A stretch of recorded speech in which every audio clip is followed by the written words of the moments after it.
Bonjour et bienvenue sur la chaîne Gaïa.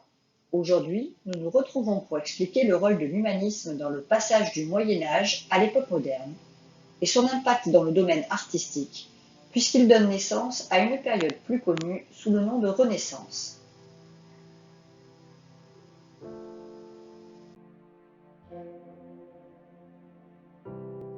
À partir du XVe siècle, l'Occident chrétien est marqué par de grands bouleversements dans le domaine de la pensée. C'est l'humanisme, qui se traduit également dans le domaine artistique. C'est la Renaissance. Désormais, le sujet de la réflexion et de l'étude se centre sur l'homme et non plus uniquement sur Dieu ou des sujets religieux.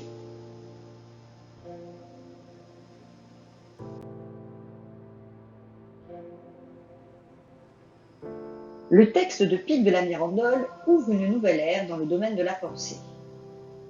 Humaniste et théoricien italien vivant à Florence, Pic de la Mirandole transmet sa pensée en imaginant un dialogue entre Dieu et l'homme. Dans cet extrait, il fait dire à Dieu que l'homme a choisi d'être ce qu'il est grâce à son libre arbitre, c'est-à-dire sa conscience. Il n'y a donc aucune fatalité à être bon, cruel ou encore lâche. C'est le résultat d'une volonté. Ce que veut dire l'auteur, c'est que l'homme se façonne lui-même et il ne peut plus prétendre qu'il est le fruit de la volonté divine. Cette conception est révolutionnaire pour une période dans laquelle le poids de l'Église et des écrits religieux prédomine. On expliquait tout par la volonté de Dieu, les tremblements de terre comme la personnalité des hommes ou la politique des rois. Chaque fois qu'on n'avait pas d'explication rationnelle, on pensait que c'était Dieu qui en avait voulu ainsi. Ce texte tente au contraire de montrer que l'homme est responsable de ses actes et que parfois il est amené à faire de mauvais choix.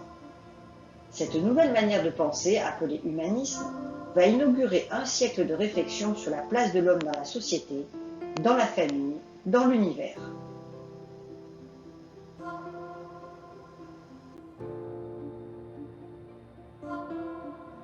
Dans la lignée de Pic de la Mirandole, voici un autre penseur humaniste de la même période, Erasme. C'est un chanoine et philosophe néerlandais qui devient une des figures majeures de l'humanisme. Lui aussi a placé l'homme au centre de sa réflexion. Il montre son attachement aux auteurs de l'Antiquité et il favorise l'instruction. Tout en défendant la religion chrétienne, il condamne le manque de savoir des hommes d'Église et favorise la traduction de la Bible dans toutes les langues. Il a, à de nombreuses reprises, condamné l'attitude du clergé et des papes, qu'il juge en totale opposition avec le message des évangiles. Maîtrisant parfaitement le latin et le grec, il affirme que certaines parties de la Bible ont été mal traduites du grec et il se lance dans une nouvelle traduction du Nouveau Testament.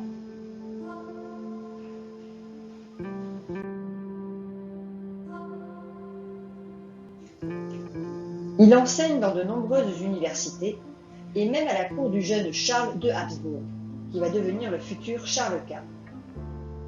On le voit ici devenu précepteur du jeune prince, lui enseignant les préceptes humanistes. Il rédige même pour le jeune Charles un traité intitulé L'institution du prince chrétien, dans lequel il définit selon lui le souverain idéal. Pour Erasme, seuls sont dignes du titre de prince ceux qui consacrent leur personne au bien de l'État et non l'État à leur profit. Il préconise la paix et condamne la guerre. Il préfère la liberté des citoyens à l'obéissance des sujets. Il deviendra le conseiller de Charles, devenu roi entre 1517 et 1521.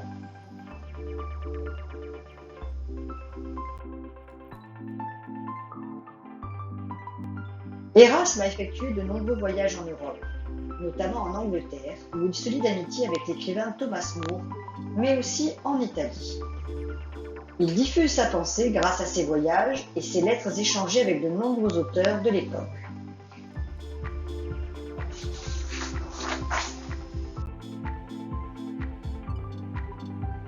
C'est ensuite dans le domaine des sciences que ce renouveau de la pensée se manifeste, et notamment dans le domaine de l'astronomie, c'est-à-dire la connaissance de l'univers. Copernic est un savant et astronome polonais du XVIe siècle qui affirme le premier que le Soleil est le centre de l'univers. À cette époque, la connaissance de l'univers repose encore sur la théorie d'un astronome de l'époque grecque appelé Ptolémée, que vous pouvez voir à gauche. Celui-ci affirmait que la Terre était un astre immobile et il représentait le centre de l'univers. Le Soleil ainsi que les autres planètes tourneraient autour de la Terre. Cette théorie s'appelait le géocentrisme, du grec géo, ce qui veut dire la Terre. Au contraire, la théorie de Copernic à droite remet en question cette vision et prétend que c'est le Soleil qui est le centre de l'univers et que la Terre fait partie, comme les autres planètes, d'un système dit solaire et tourne autour du Soleil. La théorie de Copernic porte donc le nom d'héliocentrisme, hélios voulant dire soleil en grec. Il affirme également que la Terre tourne sur elle-même en même temps qu'elle tourne autour du Soleil et que la Lune est son satellite. Alors vous allez me dire, mais quel est le problème ? Eh bien, à cette époque, les écritures saintes soutiennent la vision ancienne de Ptolémée et l'Église interdit donc les ouvrages de Copernic. Sa découverte remet en question la représentation du monde et cela signifierait donc que l'Église se trompe, ce qui est impensable.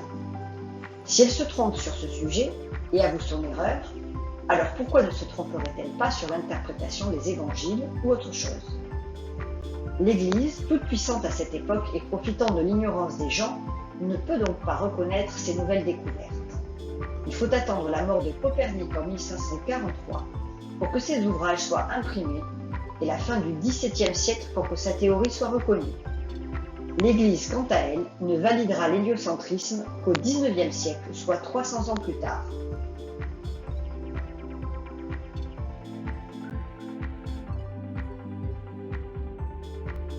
Un siècle après Copernic, voici maintenant Galilée, qui défend la même thèse de l'héliocentrisme. Galilée est un savant et astronome italien du XVIIe siècle qui soutient la thèse de Copernic et affirme que les planètes dont la Terre tournent autour du Soleil. Il aboutit à ses conclusions après de nombreuses observations avec une lunette astronomique qu'il met au point et qui permet de grossir 30 fois les astres et les planètes qu'il observe. Il observe en particulier la Lune et Jupiter. Et sa principale découverte remonte au 7 janvier 1610, où il remarque 3 petites étoiles à côté de Jupiter. Après quelques nuits d'observation, il découvre qu'il y en a une 4e et qu'elles accompagnent la planète. Ce sont les satellites visibles de Jupiter. Pour Galilée, Jupiter et ses satellites sont un modèle du système solaire. Grâce à eux, il pense pouvoir démontrer que les orbes de cristal dont parle le grec Aristote dans l'Antiquité n'existent pas et que tous les corps célestes ne tournent pas autour de la Terre. Mais encore une fois, cette découverte va à l'encontre des croyances de l'Église. Pour l'Église de l'époque, il n'y a pas de vérité scientifique si celle-ci contredit les Saintes Écritures. Il est alors jugé le 22 juin 1633 par le tribunal de l'Inquisition qui le condamne à renier ses idées et l'assigne à résidence, c'est-à-dire qu'il ne peut pas sortir de chez lui ni recevoir de visite. Par peur d'être condamné au bûcher comme hérétique, Galilée accepte de renier ses découvertes, mais il aurait prononcé discrètement à voix basse cette phrase après la sentence du tribunal religieux. Et pourtant, elle tourne. Preuve qu'intérieurement, il reste convaincu que la Terre tourne sur elle-même et autour du Soleil.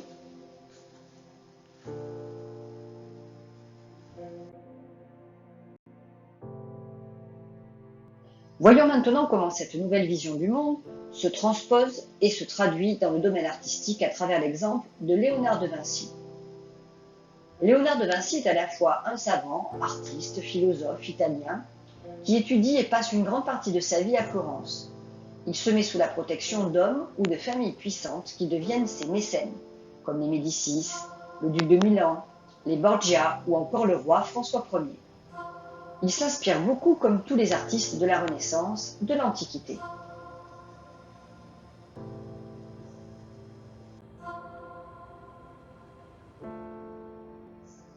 Il s'appuie sur l'observation et la démonstration mathématique pour appuyer ses recherches. Ainsi, ce célèbre dessin de Léonard de Vinci, intitulé L'homme de Vitruve, avait pour vocation de montrer à travers la science et l'art la perfection du corps humain, l'homme étant le modèle géométrique idéal pour l'architecture. Alors, vous allez me dire que ce dessin montre avant tout le corps et l'anatomie humaine. Oui, mais en regardant de plus près, on peut y distinguer des symboles mathématiques et géométriques. C'est en fait une solution à un ancien problème architectural concernant les bâtiments face aux proportions de l'homme. Léonard de Vinci s'inspire ainsi d'un écrivain romain Vitruve qui disait « Pour qu'un bâtiment soit beau, il doit posséder une symétrie et des proportions parfaites comme celles qu'on trouve dans la nature. » Ainsi est né l'homme de Vitruve de Léonard de Vinci. L'idée imaginée par Vitruve était de positionner un homme sur son dos, les bras tendus avec les doigts et les orteils touchant la circonférence du cercle. Le nombril de l'homme se trouve au centre du cercle, lequel est aussi placé dans un carré. En observant l'homme de Vitruve, vous pouvez voir des lignes situées sur certains endroits du corps. Ces lignes représentent les différentes proportions que le corps possède. Par exemple, 4 doigts forment une pomme, 6 pommes constituent la distance entre le haut du doigt et le coude, 4 fois la distance entre le doigt et le coude équivaut à la hauteur de l'homme.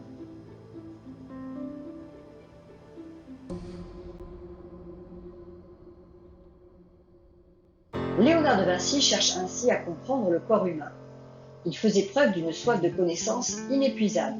On ne compte plus le nombre de ses dessins représentant des pieds, des crânes, des mains, des cœurs, des poumons, des muscles et des tendons. Pour lui, la science et l'art ne faisaient qu'un. Il disséquait et dessinait inlassablement des corps pour trouver les proportions géométriques parfaites. Et selon lui, la plus grande création de Dieu était l'homme lui-même.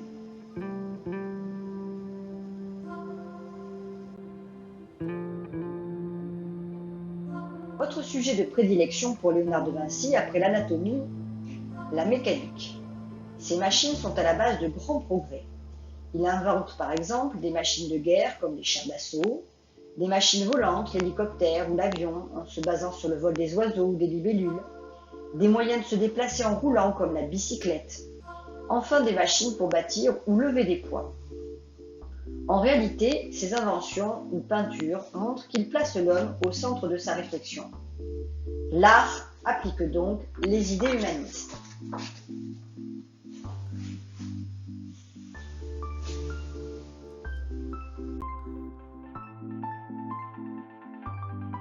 Pour résumer, l'humanisme, c'est un courant de pensée qui apparaît en Europe à partir du XVe siècle, en Angleterre, le long de l'axe rhénan, jusqu'en Italie ou encore en Espagne.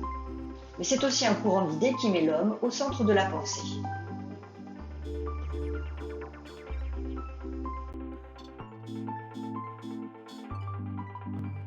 Ce courant est impulsé par des hommes qui ont un regard nouveau, ce sont aussi bien des savants, des scientifiques, que des artistes ou encore des penseurs.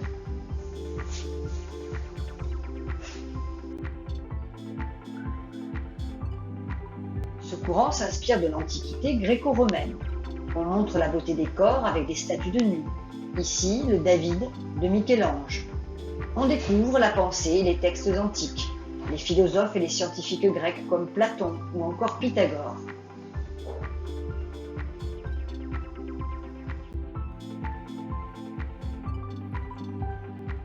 On construit dans le style antique, avec des colonnes, des chapiteaux. On peint des personnages de la mythologie, ici la naissance de Vénus de Botticelli.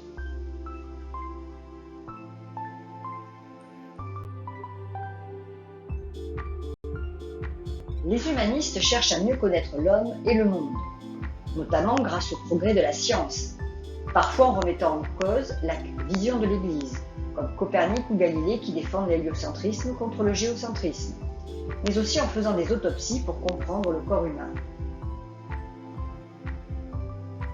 Mais aussi par l'étude de l'anatomie de l'homme. Ici, Vézal. André Vézal est un Flamand qui fait des études de médecine. Mais la médecine de l'époque se limite à l'étude des textes de Galien et il préfère étudier en faisant des autopsies, ce qui n'est autorisé normalement que 2 fois par an car l'Église condamne cette pratique, empêchant ainsi les progrès de la médecine. En effet, le christianisme considère que le corps d'un défunt renferme son âme et donc ouvrir et autopsier un corps revient à faire échapper l'âme qui ne peut plus ainsi gagner le paradis. À peine âgé de 20 ans, Vézal devient un grand anatomiste car la qualité de ses autopsies et sa connaissance du corps humain dépassent le savoir de l'époque. Il obtient ainsi une grande notoriété et contribue à faire progresser la connaissance des os, des ligaments ou encore des muscles.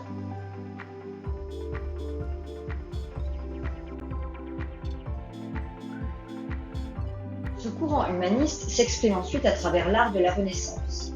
Ce style apparaît en Italie au XVe et XVIe siècle et se diffuse en Europe de l'Ouest. On humanise les sujets religieux. Voici le plafond de la chapelle Sixtine dans lequel le peintre Michel-Ange ose représenter Dieu à l'image de l'homme. On le voit créant Adam à travers ce geste de deux doigts qui se touchent. Même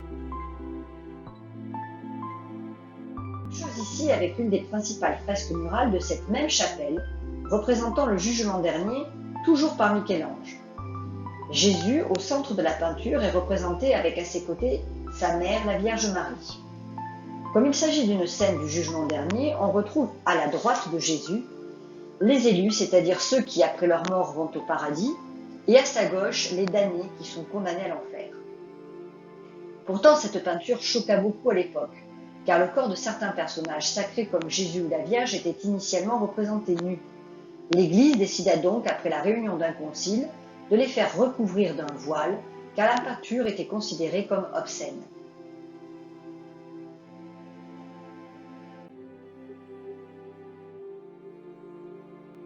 Ainsi, les artistes subliment l'homme à travers des peintures, des sculptures, comme la Joconde de Léonard de Vinci, ou encore la naissance de Vénus de Botticelli. On représente le mouvement comme la perspective.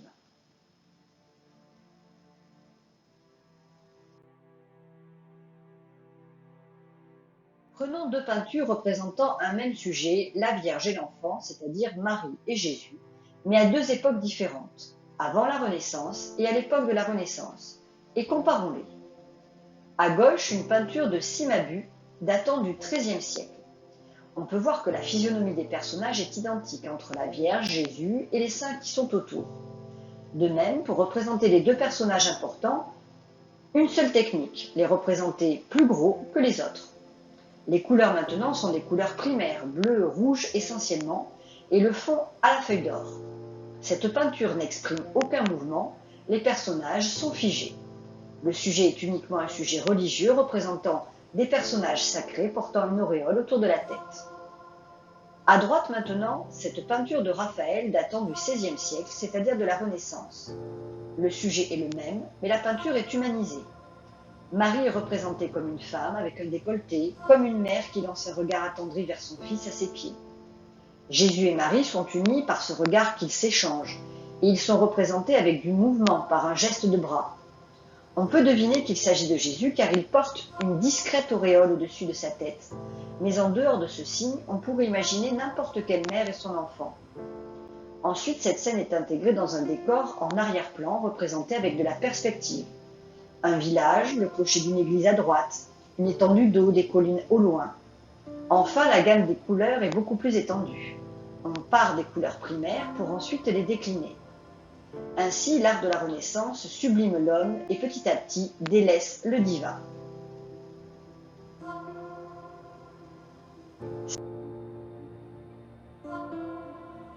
Cet art appelé Renaissance est né en Italie à la fin du XVe siècle et il se diffuse ensuite dans l'Europe de l'Ouest, en France, en Espagne, en Allemagne, aux Pays-Bas et jusqu'en Angleterre.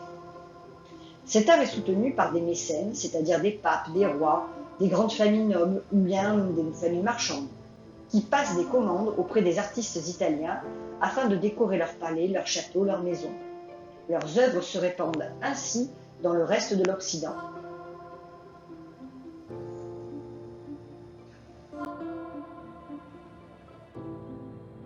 C'est avant tout grâce à la découverte de l'imprimerie par Gutenberg que les écrits des humanistes ou les représentations des œuvres circulent.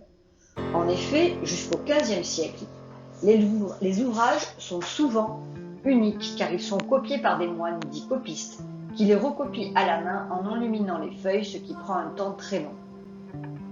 Alors qu'avec l'invention de l'imprimerie, on découvre le moyen de copier grâce à un système de presse et on copie en grande quantité des textes, ce qui permet de multiplier le nombre d'exemplaires.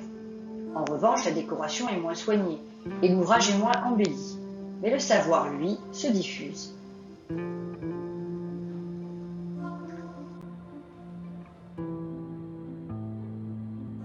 Le premier ouvrage imprimé reste un ouvrage religieux puisqu'il s'agit de la Bible de Gutenberg. Ainsi, on peut conclure qu'en un siècle, L'Occident fait un bond en avant extraordinaire, puisque cette révolution de la pensée se déroule en même temps que les grandes découvertes et inaugure une nouvelle période après le Moyen Âge, qu'on appellera l'époque dite moderne.